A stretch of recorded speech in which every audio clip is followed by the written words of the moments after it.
Hello doctors, कैसे हो बच्चों। तो सभी भावी डॉक्टर्स को good morning, good afternoon, good evening.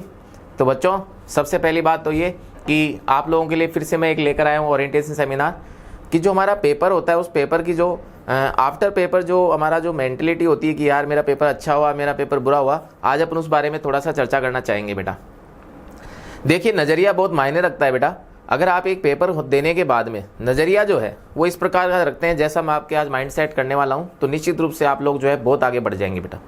सबसे पहले आप लोगों का जब एग्जाम हो जाता है तो सबसे पहले आपने अपने नंबर्स वो जो है आंसर की चेक कर लेते हैं। एक नॉर्मल रूटीन है, सभी करते हैं।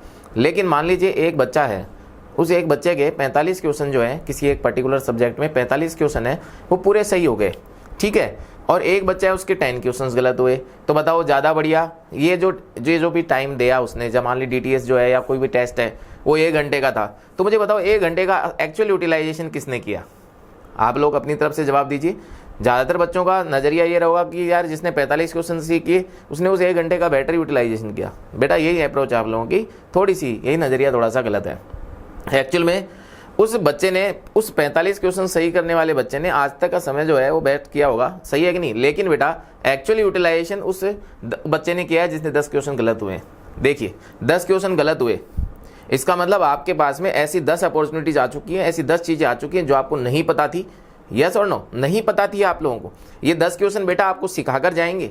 इन 10 क्वेश्चनों से आपने ये सीखा है कि आप लोगों को क्या नहीं आ रहा था और अब हमें क्या आने की जरूरत है और किस चीज़ के कारण मेरे क्वेश्चंस गलत हो रहे हैं, उसका परफेक्ट एनालाइजिंग बहुत ज़रूरी है। क्या मैं गलती से इस क्वेश्चन को गलत करके आया हूँ, इसका मतलब मुझे आगे से इस प्रकार से गलती नहीं करनी। क्या ये क्वेश्चन का कंसेप्ट मुझे नहीं पता था, इसका मतलब मुझे ये कंसेप्ट पता होना चाहिए। बेटा एक चैप्टर के अंदर मुश्किल से ही 10-15 कंसेप्ट होते हैं और अगर आपके 10 क्वेश्चन गलत हो गए तो 10 कंसेप्ट तो आपको सिखाए गए। आप लोग जो आपका पेपर होता है ना उसे आप एनालाइजिंग नहीं सीख, आप एनालाइजिंग मत कीजिए, उससे आप एनालाइज मत कीजिए कि यार मेरा स्कोर क्या होने वाला है नीट के अंदर। नहीं नहीं नहीं, ये बहुत गलत है अप्रोच है। आपके प्री नीट एग्जाम्स जो हैं वो आपके कंसेप्ट्स को और ज़्यादा इंप्रूव करने के लिए होते हैं। इसका मतलब आपने 10 क्वेश्चन गलत किए तो उन 10 क्वेश्चनों से आपको 10 कंसेप्ट सीखने को मिले और यही 10 कंसेप्ट अगर आप सीखते गए तो ऐसे कुछ टेस्ट देने के बाद आपके पास खूब सारे कंसेप्ट हो जाएंगे और वो आपके मेन नीट एग्जाम में काम आएंगे बेटा। यही तो वो प्रक्रम है, वही प्रक्रिया है जिससे हमारे 720 नंबर आने वाले हैं, जिससे हमें एक भी नंबर कम नहीं बर्दाश्त होगा बेटा। सीधी बात यही है। तो ये 10-10 क्वेश्चन जो आपके गलत हो रहे हैं वो एक्चुअल में उस 1 घंटे का आउटपुट है बेटा, उस 1 घंटे का एक्चुअल यूटिलाइजेशन है। उन क्वेश्चंस का आप बहुत अच्छे से एनालाइजिंग कीजिए कि आपका गलत क्यों हुआ, किस कारण से हुआ, किस कारण से हो रहा है, मेरी सिली मिस्टेक से हो रहा है, मेरे को आ ही नहीं रहा था या मैंने इस टॉपिक ही नहीं पढ़ा था। तो उसका फिर एनालाइजिंग करके उस अगर टॉपिक नहीं पढ़ा था तो आप उस टॉपिक को देख लीजिए एक बार, बहुत ही बेटर है। आप घर जाकर एग्जाम के बाद में अगले दिन के प्रिपरेशन नहीं करनी है, आपको सबसे पहले अपना पेपर जो है उसकी एनालाइजिंग जरूरी है। बिकॉज इस पेपर को देने के लिए मैं मेरे घर से सेंटर तक गया था, सेंटर पे बैठा था, सेंटर से मैं वापस आया हूँ और उसके बाद इस पेपर के आंसर की मैंने चेक किए। सो मैंने बहुत सारा समय दिया इसको, और जब मैंने इतना समय दिया तो यार 10 कंसेप्ट तो सीखना बनता है कि नहीं बनता है बेटा। पेपर को कभी एनालाइज, बेटा यहाँ 45 क्वेश्चन सही हो गए, उस बच्चे ने 45 क्वेश्चन सही किए, उसने कुछ नहीं सीखा बेटा उस पेपर से। उस 2 घंटा जो उसने दिया होगा आने जाने सारा खर्चा मिला के, तो उसने कुछ नहीं सीखा और आपने 10 क्वेश्चन गलत करके बेटा कितनी चीजें सीख ली हैं। सो बी पॉजिटिव सोचें। एग्जाम कितना ही खराब क्यों ना हो जाए, एग्जाम कितना भी खराब क्यों ना हो जाए, अरे जितना खराब हुआ है, जितने क्वेश्चन गलत हुए हैं, जितनी ज्यादा टफ पेपर आया है, ये मेरे लिए उतना ही ज्यादा बेटर है।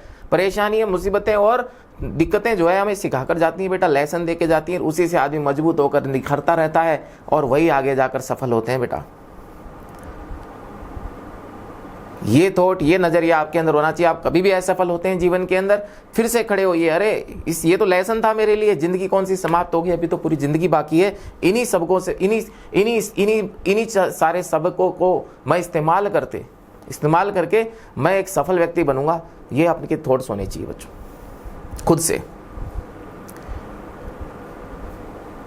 आपके पास एनटीए का एग्जाम ले रहा है तो एनटीए एग्जाम लेगा, उस एनटीए एग्जाम के एनटीए जो एग्जाम कंडक्ट करवाएगा उसके अंदर जो आपकी परफॉर्मेंस होगी वो यहाँ की गलतियों से ही सुधरेगी बेटा, और वही आपको नंबर दिलाएगी, वही आपको सफल व्यक्ति बनाएगी। लास्ट मोमेंट तक कभी हार नहीं मानना।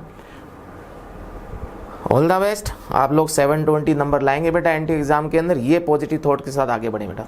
Have a nice day.